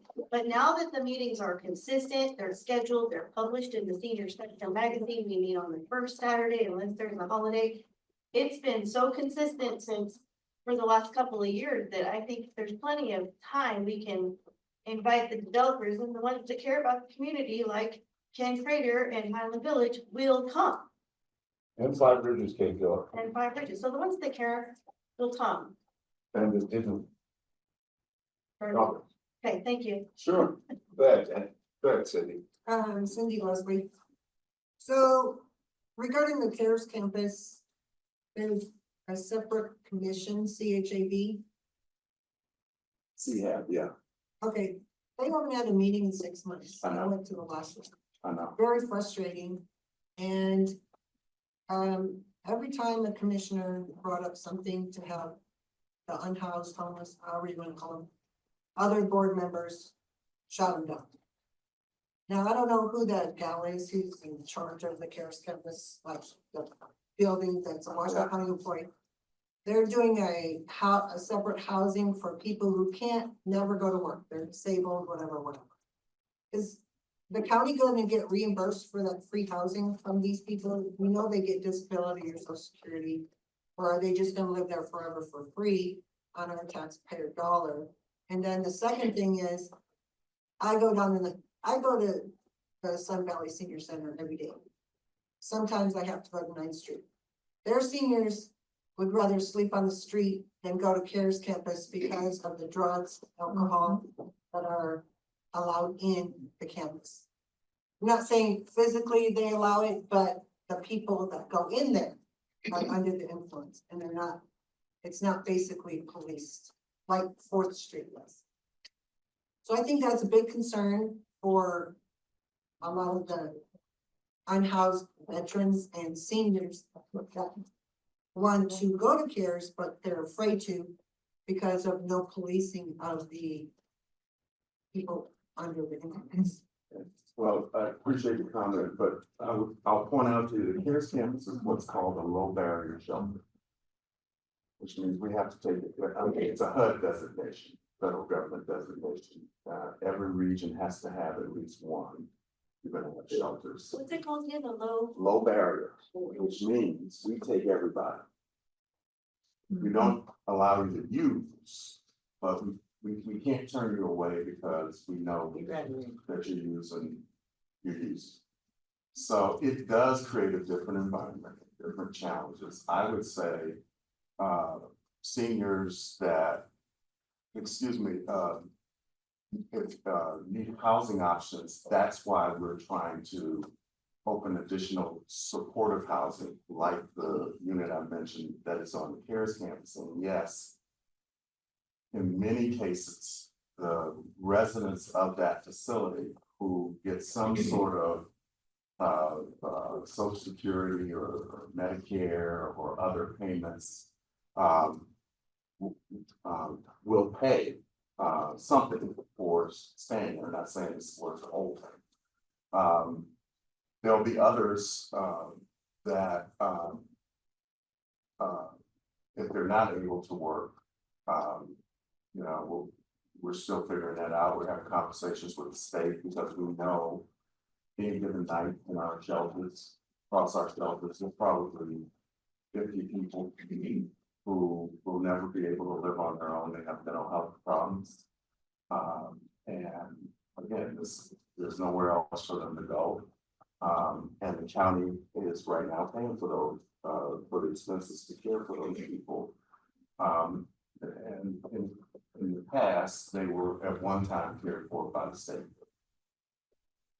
So I'm hearing what you're saying. I'm acknowledging that, yes, West Hills will help with a lot of that, won't solve it. But the supportive housing that we're building is going to be a very big part of the solution. Yes. Mark Newman for the record, kind of piggyback on what Chris was talking about. As you well know, I work with the seniors a lot throughout the community. I have heard numerous times that they would rather go out, steal something off the shelf, walk out the door and say, call the police, I want to go to Parr Boulevard. To go to Parr Boulevard because they feel safer at Parr Boulevard than they do at the CARES campus. Yeah. That's pretty sad that 53% of our CARES campus are seniors and senior vets, and they don't even feel safe there. Because you literally can walk out the gate, buy something on the other side of the gate, do your drugs and walk right back in and it's okay. And they're get themselves beat up by younger people. So as far as that goes, to follow on with that, with the West Hills Hospital, how much is that is going to be actually for drug rehab, compare 50-50 drug rehab, 50-50 mental health, so that you can take the person that's literally walking out the gate doing drugs instead of walking back in, walk them over West Hills. That's part of Mark, what is in the sequential intercept model treatment that I talked about that's taking place at Parr is a lot of those people are substance abusers as well as having mental health issues, and it's a program that helps get them through that so that they can stabilize. Okay, another one. Years ago, we talked about the computers up at the senior center on the 6th Street there. And the computers were outdated. You had the tech come in. 9th Street? Up here on 6th in Sun Valley Community Center. Yeah. Where the seniors meet every day, 5 days a week. They used to have computers in there. Then when Washoe County pulled out of the seniors out of that center, because they used to have a staff member in there, They pulled out, they took the Wi-Fi computer systems with them, and the 2 computers that were left for the seniors had no internet. And so the tech came in, pulled out the old computers and said, not until we get Wi-Fi can we get computers in here? So I worked with the Washoe County Library and we brought it in front of the GID. They voted yes through Washoe County to put a kiosk machine right there so there would be Wi-Fi. And I brought it up numerous times and still our seniors have no computers, and a few of our commissioners have actually gotten students from high schools that come and teach the seniors how to use the computers, and nothing's going anywhere with that. So what's your question? What would you like? Is it ever gonna happen, or is it just a pipe dream? First time that I think it's the first time we talked about that, you and me. Oh, we've talked about it over the years. At one time you said you had a whole bunch of laptops and you were gonna get the laptops and Wi-Fi to our seniors and our low income out here. Okay, well, I will follow up. What happened in that instance was. I know she's heard the comment. The state was planning to fund ambassador programs for seniors, for veterans, for folks who historically are underrepresented as far as being computer and internet participation. And the funding fell through, but that's not an excuse. We can find some computers and broadband for the senior center. Okay, next one I have for you. 2 meetings in a row, let other people get involved. Okay, let her go. Yes. Teresa Anderson, for the record, back to the beginning of your presentation, unanimous board approval of all collective bargaining units. Who are some of these collective units? The largest is WCEA, Washoe County Employee Association. Okay. But there are now 7 of them, I think. So it includes, for instance, the nurses have a bargaining unit within the health district. It does not include, I should mention this, Truckee Meadows Fire.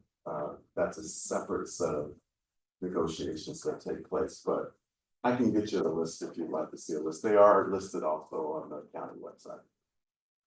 We've got 3 more. Well, you better hold them, because we have a long meeting, we're running out of time, we gotta move off to our. Thank you, Mr. Chair. I appreciate We it. gotta look right now, thank you. Well, I wanted it in front of both commissioners and the county manager. That's- I try to bring it, When they come up. I try to bring it in front of county commissioners. We're gonna move on to our next item, which is, item number 8, Regional Transportation Commission with Paul Nelson, yes? Okay. It's all yours. I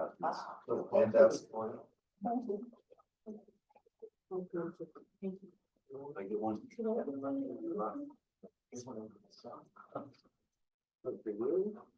Good morning, my name is Paul Nelson, I'm the Government Affairs Officer at RTC. We've also got Josh McEachern in the back, he is the Public Information Officer at RTC. And what we're here for is to ask for your help. So as Eric mentioned, we are working towards fixing Sun Valley Boulevard.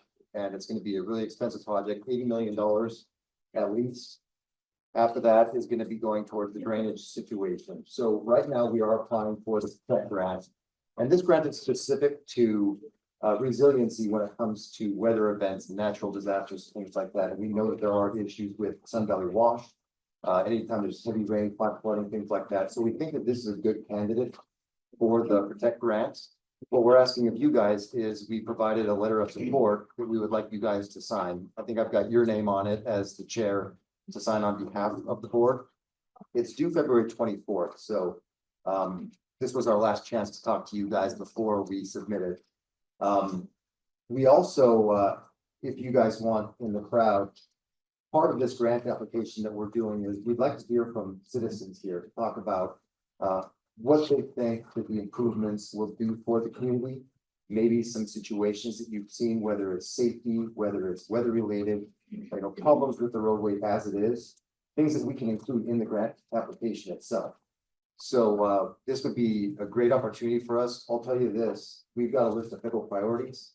And out of all those priorities, this project is top on the list. And I know it's not transportation priority. As Eric mentioned, this is actually a state road.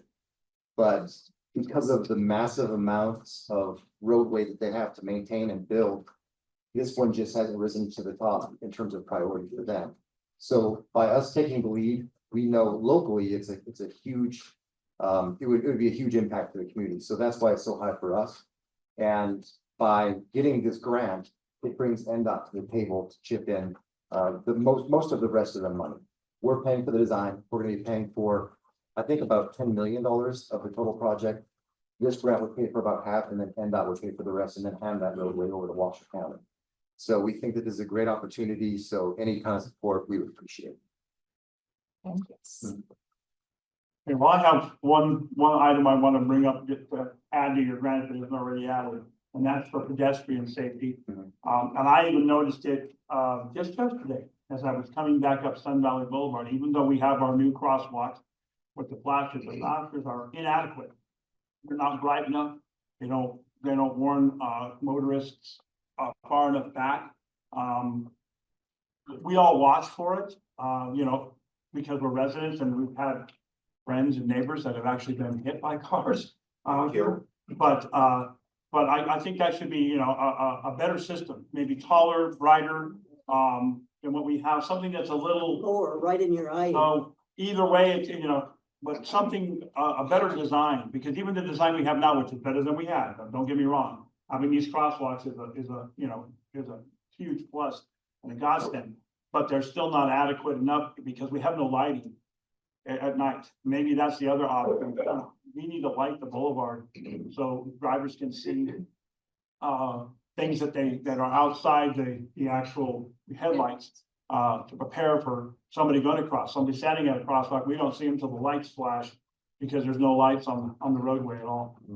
Oh, yeah, and this roadway is, this project is really a transformation of the entire corridor. It goes from Scottsdale to 7th. And it doesn't just change the roadway and fix the drainage. It also includes some of those pedestrian facilities, safety things, transit items. So this is really a perfect example of a complete streets program that we operate under. Mark Newman for the record. I've noticed a big problem with cars kind of swerving real quick. Is this going to have bus turnouts, or the bus still gonna stop, clog up, hold one lane, and everybody wants to get over and cause accidents? We're still in the 30% design phase of it right now, the environmental phase. I would suggest you have bus pullouts to stop accidents. And another thing that we're looking at too, because this is one of our busiest bus routes, is the possibility of even creating a park and ride.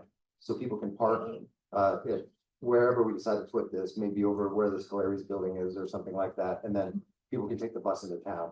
So there's a lot of things we're looking at in terms of transit. I'm not sure, we will need to acquire some right of way if we do have the bus pullouts, but I think that's part of the plan anyway, because those drainage ditches are gonna go away and we're in sidewalks. It's a late bus that's full of people at rush hour traffic, and they stop right in the middle of the intersection. Everybody starts crowding over, and then you got accidents, and then the whole thing is all screwed up. I don't know if I want to first. Go ahead. I'm Teresa Antisdale for the record.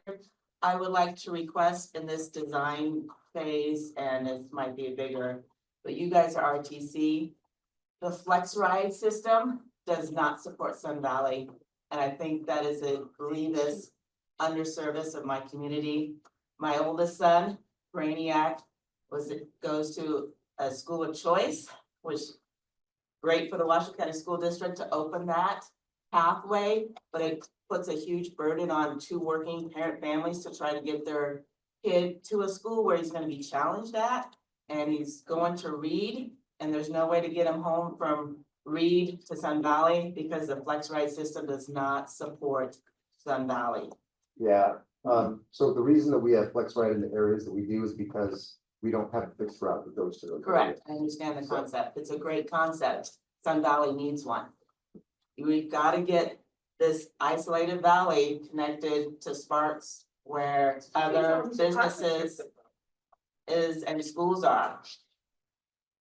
I'll take that back to our transportation director. Thank you. Carol Burns for the record. Do you have any, or could you tell us your plans for the intersection of Dandini, Sun Valley Boulevard, Clear Acre, El Rancho? So that is still in the works. Are you talking about the extension from Disc Drive over to? No, I'm Boulevard? talking about that corner. Well, Oh, you're the gonna corner. have a big The corner. development on Dandini. From Reno, you're gonna have all those people, was it 200 some apartments there? But the proposed apartment complex up on Dandini from Reno, which is unrelated to Washoe County. You don't even know. But it will apply traffic, pressure on What's that. your name again? Oh, Michael Ryder, probably just making just filling people in, Michael Ryder. Yeah. But anyway, but that's what they're talking about, the pressure that will arrive at that intersection because of some of the developments that are going around. Not talking about that, although we will love to have that interchange come through, to pull traffic out of Sun Valley. But that's what they want to know, what kind of improvements at that intersection to help alleviate what's gonna happen. Well, that's part of this corridor. They're too, estimating 2,000 new cars. 2,000 cars. And that's probably something that our planning department looks at. They're the ones that, they do all the metropolitan planning, and they consider things like, where the population is, how many cars that creates on the roadways and things like that, so. So they didn't come I can to, mention that. it's a Reno thing, they don't come to Sunvalley. Cindy Leslie, well, last night in the news, I saw where RTC is doing a community meeting for expansion, double widening North Virginia, from wherever to where. When is that anticipated? The North Valley's one? Yeah. Okay, that one I think is anticipated 2027 at the earliest. Okay. So That now you're depends on- saying this is anticipated spring of 27. Do you know how many North Valley residents use Sun Valley Boulevard as the second freeway of 395? I know that a lot of them are cutting through. Yeah, Yeah. and one lane up 7th Street to North Valleys instead of two, it'd be two, both directions with all the traffic that uses Sun Valley. And now you're between projects at the same time, you said? 395 construction, they're using Sun Valley as their second freeway, or North Virginia Street is. So you're anticipating 27 to do North Virginia and Sun Valley Boulevard? Crazy. Poor planning. Poor planning. I'm just saying for traffic, This is. it's poor planning. Also with the North Virginia project, that's not gonna start until phase 2 of Highway 395 is completed.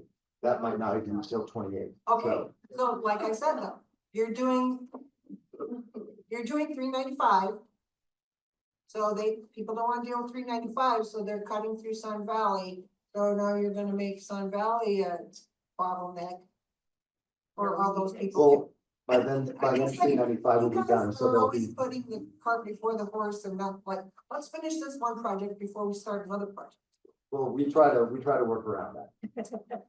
Not very well.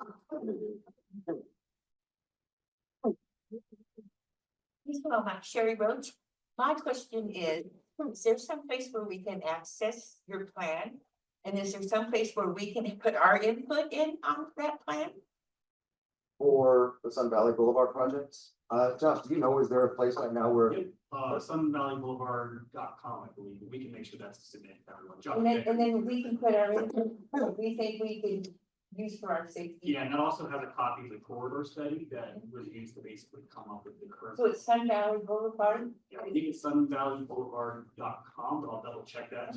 And it's phase 2. Phase 2, is it? Okay. Thank you. Mark Newman for the record. Question on the bypass from the Pyramid Highway that's going to go over through Sun Valley and up to the top of Dandini Boulevard. When is that plan to take effect? We don't have a date on that yet. Okay, I just figured you'd throw it in 2027 as well. Yeah, we're gonna block everything off north of the current boulevard. So here's my, this is just kind of a question of comment, but you're gonna have all these city of Reno apartments off of Dandini Boulevard. We've got new apartments coming in on First Street. Then we're gonna have apartments on Chocolate Drive. We have 5 Ridges homes going in. We're gonna have 5, the Highland Village going in, and then at the top, at 5th and 4th. Sun Mesa, they're adding 200 more houses. So we're talking about another 20 to 30,000 cars in Sun Valley. Are you just expanding it for the current traffic, or are you gonna look forward to 5 years down the road, we got 30,000 more cars going through Sun Valley. I don't have that answer. We are still designing it, so, Just something like to think I said, our about. planning department works with our engineers. I understand, the way Nevada works is, to do it after it gets too bad. Okay, instead of thinking about, okay, well, we know 30,000 cars are gonna be on this. But why do we worry about it now? We'll worry about it after it's got too bad again. Yeah, and that comes down to a lot of prioritization too, depending on other projects. Your gentleman in the back? Reactive instead. Yeah, once again, Josh, for the update you guys, it's Sun Valley BLB improvements.com. And so that has email updates, if you want to sign up for email updates on the project, it has a public comment form, if you want to send us a comment. It's got our project manager Jessica's contact information and deadline. Thank you very much. No problem. Also, I'm gonna be back here next month presenting on a wider range of projects that we're gonna be doing out here in this area. So if the questions are related to other projects, we can pull those till next month. Hold it, Mark. You've asked too many questions. Young lady, right side. So when you guys are expanding this on Sun Valley Boulevard, are you, I don't know whether you're in charge of the bus transportation, maybe put the covers over them for when people are waiting or anything like that? Are you adding more bus stops when you're doing this? We're gonna be improving the bus stops. I don't know to what extent yet, but Oh, it's still early in the design. okay, that's somebody else's deal, not your guys's thing, possibly. No, It's part of your- RTC will, yeah. Okay, thank you. Mike Ryder, just for the record, make sure you get on On camera, this thing and leave your comments and your suggestions. Thank you. You obviously have some good ones and the bus stops are important. We need to make sure that gets on that plan. All right, Mark. One last thing for you. Since the city of Sparks took over Highland Ranch Road, or a good portion of it. And from what I can understand, there's a 650 home before the intersection of Pyramid Highland Ranch is supposed to be developed. It is being developed. It is developed. Oh, you guys, I just want to state for the record, Alexandra Wilson, this is a time for people to ask questions of the presenter. Please limit That's- chiming in unless you're going to state your name. And then additionally, we are talking about the Protect grant, not the projects that expand RTC. That is going to be next month. So let's make Next sure to bring it back to just the grant for Protect. Talk about Sun Valley. Well, that is. I understand, but that's topic closed. It's outside jurisdiction of what he's talking about. That's what we wanted to get is RTC work with the city of Sparks, or Yep, city so how- of Sparks all on its own. I'll have to No. pass that when it comes back. That was the question I had. About a bigger part. Any other questions about the Sun Valley corridor? Me, Veronica Cortez, hi. I was just taking some notes. I know it's only 30%, you know, whatever you're working on and not. The only things that I would be concerned about was, the sheriff had already reported that there was over 250 accidents last year because people are already speeding. And if we can make them able to go faster, are we gonna get more law enforcement out here? I know they're already overstaffed. If we're gonna be getting more people going faster, I think we need to have more, you know, people watching the road, you know. And the plan is not to, County Manager Eric Brown for the Hi. record. Yes, it's on the record. Okay, We I just wanna discussed make it sure with- you know that we're making So sure we're it's- protecting all the new stuff that we're putting in, and then just as a Sun Valley child growing up, we were always worried about droughts and saving water. And I see a lot of landscaping, so I'm just not sure where we're gonna get this extra water from to help this landscaping, but like you said, you're 30%, and when it comes to that time, I will raise the proper questions, but those would be my only two concerns as of right now, is bringing more dangerous, faster traffic into the area without anybody really supervising that, because when we ask them, oh no, that's their jurisdiction, they always deflect us, so I just wanna make sure that we're gonna be protecting what we're bringing in, and the safety issue. Like you said, I've had a lot of friends, you know, lose their lives and get injured on this boulevard, you know, we survive some valleys, so thank you for coming and letting us know what's going on, but whatever can help with that. and just, you know, like, when we do these projects, safety is always our top concern. And that's why we think it's so important to add the sidewalks and the multi-use paths for bike lanes, or however it ends up showing out.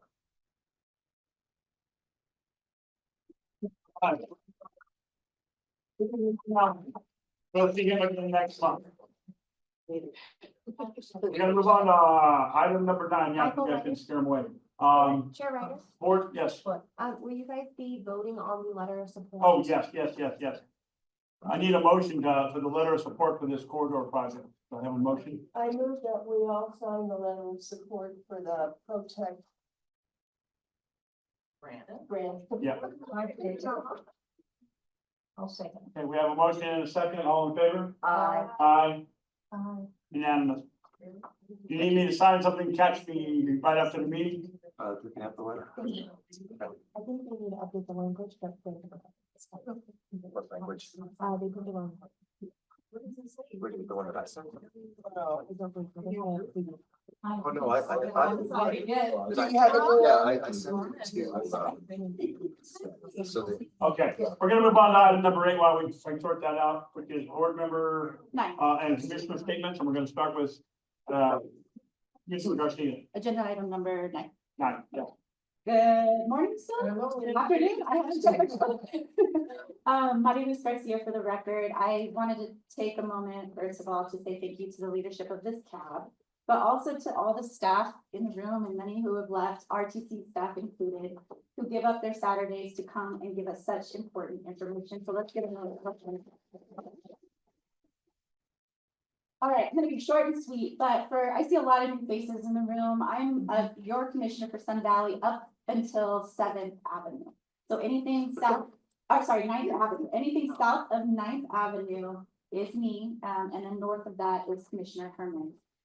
So we are very excited about the priorities that Manager Brown presented.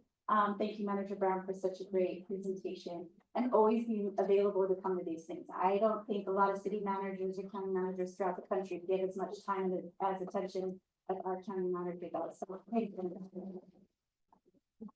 So I was quickly born and raised in Elko, Nevada, came here for college, have been here almost 30 years. My first touch point with Washoe County was through adoption services. I have a son and a daughter who have been so amazing and patiently waiting for their mom to do this every first Saturday of the month. But I'm a school counselor by trade. I decided to dip my toes into this role because of primarily mental health. That is one of my biggest passions. And I'm so pleased and excited. Commissioner Herman and I were talking at the strategic planning meeting that our facility, this Washoe County Behavioral Health Center, is going to be one of a kind and really do a huge service for Northern Nevada, particularly serving these populations that nobody else can.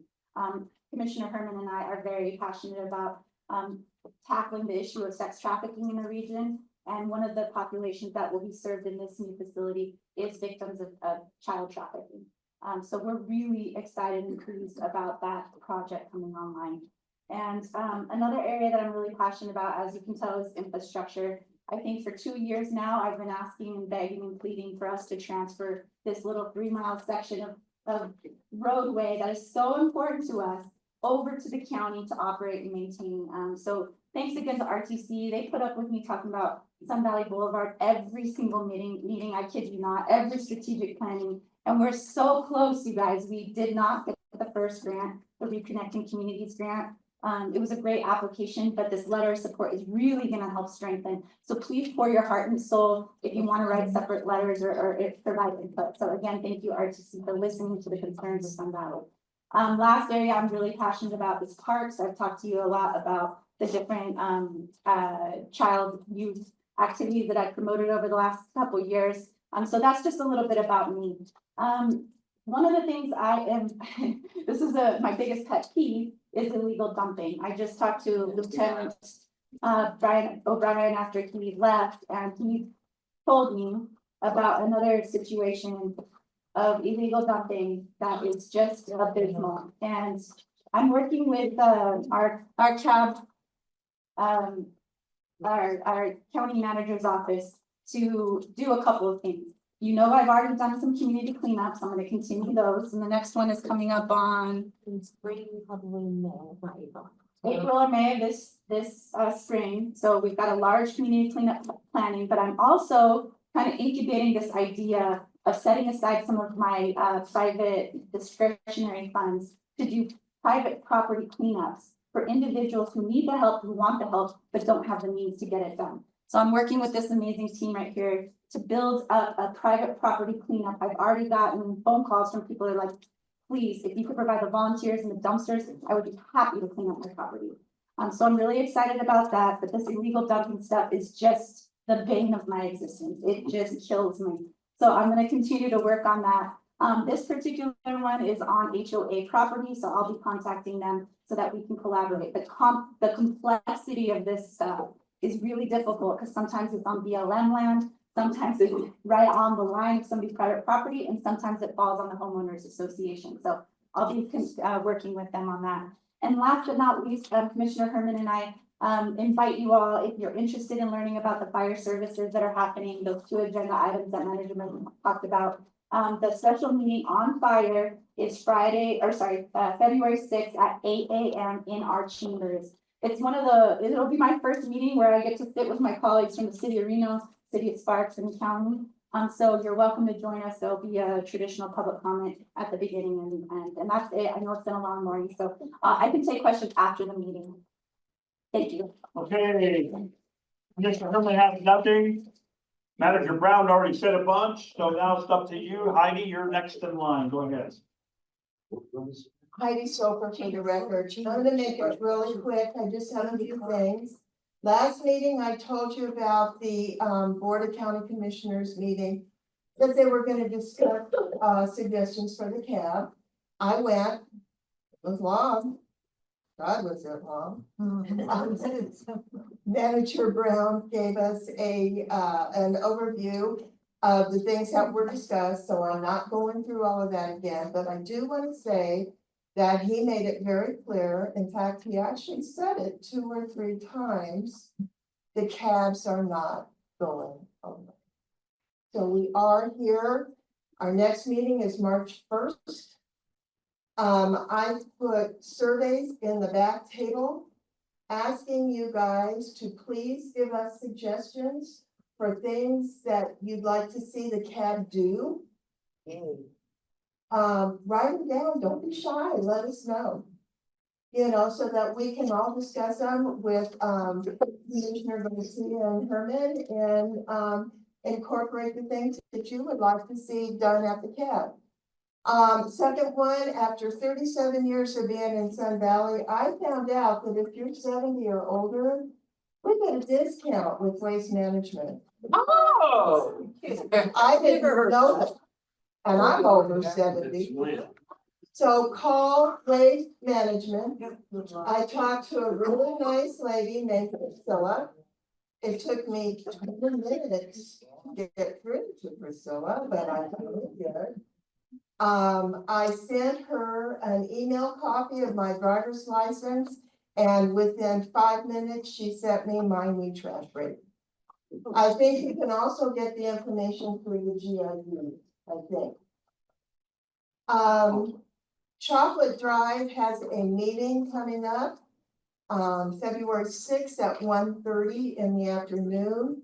It's not with the Board of Commissioners, it's with the planning or I don't know, it's with somebody else. Board of Adjustment. I thought it was at 6 p.m. It's about 1:30 in the afternoon, in the County Commissioners Chambers. They're going to be discussing changing the grading for Chocolate Drive project. Whatever that entails, that's what they're gonna be talking about. I have posted the agenda for this meeting in several locations. I'm going to keep posting every meeting for us. I did Hobie's, the laundromat, the senior center, Scolari's. If there's any place else that you guys would like me to post it, let me know and I will. Give one to Mark, have him post it in the smoke shop. Sorry. Go to the one in Sun Valley tomorrow. And I wanted to thank all of our new people for coming. It's so nice to see you all, and I hope you keep coming back for the first Saturday of the month in this room at 10 o'clock. So thank you guys. Veronica Cortez. Hi, Veronica Cortez again. Again, thank you everybody for coming out. Thank you for being participating in this. As Commissioner Garcia said, she's really big on mental health and behavioral health. So I've been attending the Solace Tree, which is in Reno. It's a grief group. It's very, very beneficial. I lost my assistant in September to suicide. So I wasn't sure if I could keep my businesses going, but due to this group, it's really helped. So what we've done is we brought the Solace Tree to Sun Valley, and we're doing a once a month meeting. We had our first meeting on the Martin Luther King Jr. Day. We had it at the Mendoza's. They let us borrow the area in the back. We had a licensed therapist. We had about 7 attendees. 2 were children and the rest were adults. It was a bilingual session and it lasted for the 2 hours.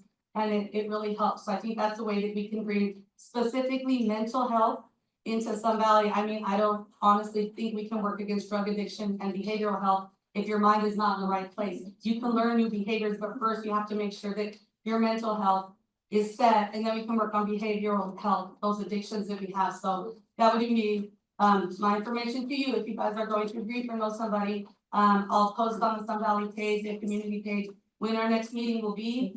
We're planning to do it the next holiday, which is President's Day, the 17th. And we're gonna have it in the little place, it's called Ceviches Minayari, right in front of Stilleries. They're gonna let us borrow that building, so it'll be Monday, the 17th from 5 to 7.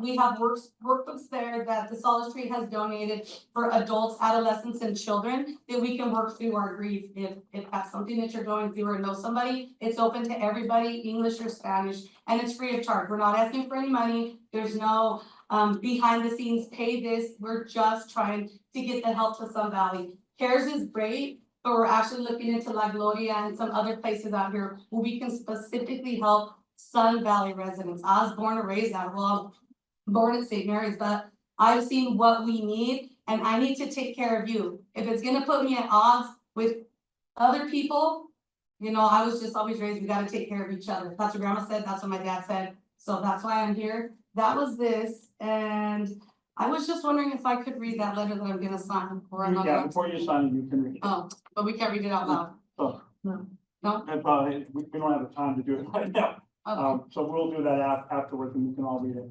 I guess it's my turn real quickly, my writer, we're gonna have a public comment, although I don't imagine there'll be too many as late as we are. First of all, again, thank you to all the new faces out here. Please keep coming to bring your comments and interest and everything else, and maybe fill out this thing so we know what you might want to hear about in the future. We work on these things all the time. I do want to add Carmen Ortiz. We do development discussion and updates at the Sun Valley General Improvement District, second Thursday at 5:30. This month it's on the 13th. You can come down to those meetings and get an update of what's going on in your community. There's a lot of things going on. Also, a quick update. This is rec season, okay? Baseball, and I'm sure you've seen the signs already in Sun Valley. Baseball, soccer. Okay, the youth are about to get back involved, so they're not causing trouble. They're out doing something interesting and fun for them to do. And I encourage you all to come out and support. And get a hot dog and sit down and watch a baseball game. It's really fun watching 4-year-olds. Okay, trust me, it's a great time, and stuff. And there's been there's a lot of us that have been involved in that, in this community. And I just invite you to come out and enjoy the youth of the community, watch them in action. They're just a blast to watch. You want to say something, Mark, as a board company? You want to wait till public? I can do either way. Commissioner Garcia, when is the groundbreaking for the new BMX track going to be taking place at the regional park? No idea, but I'll get back to you. Thank you. Have a fun day. I'll see you later. All right. You want to make a board comment, Carmen? You're on the board. First of all, I want to thank, I know we've already gone, Trevor Lloyd, and County Manager Brown. So I know it's a courtesy notifying us. We really appreciate that. Please keep doing that. We really appreciate that. And then, there were, 2 PowerPoint presentations today, but there weren't any physical paper copies. And I know that Candy usually posts those on the website, but I would like to ask in the future if the presenters could bring paper copies, get that out. We provide at least 2 copies in the back for people to use and pass around, and we also post it online. Okay. I have around. I didn't see any. I know it's about 5 minutes late, so sorry about that. But, and I know they are online. So again, for people that don't have internet access, maybe could you up it to like 5 copies and then bring a couple copies next meeting of the 2 presentations that were here, just maybe 5? I will let Tammy know. Thank you, I appreciate that. Okay, and then one last thing, last meeting, okay. And then I would like to ask for a future agenda item, please. Can we please invite code enforcement to come and tell us what they do and how we could contact them? We used our code enforcement officer for Sun Valley was Bert Gracie, and he came at least once every 6 months. And he kept us informed on who to call for what they can handle, what they can't handle, needs to go to the sheriff, whatever. So if we could please get code enforcement out on a future agenda item. Thank you and happy Valentine's Day. Okay, so we're gonna move on to item number 10, which is back to the public, which is, well, let me call it up for general public comment. We're in our last round. Remember, you have 3 minutes, and Carol wants, she's in a hurry, so go, Carol. Carol Bruins for the record, I just wanted to ask an agenda item for Tumwa to come talk to the people in Sun Valley. The GID buys water from them. An immense amount of people who live on the east side of the valley, up on the hill. We are all Tumwa, and we would like them to come out and talk to us. Particularly, I'm interested in the hydrant problem we've been having in the fires around on the east side of the valley. Thank you, that's all. Cindy Leslie, real quick. At the senior center, I have forms for the waste management discount. Just come up there Monday through Friday, 9 to 12 in Groveland. Thank you, Cindy. Carmen?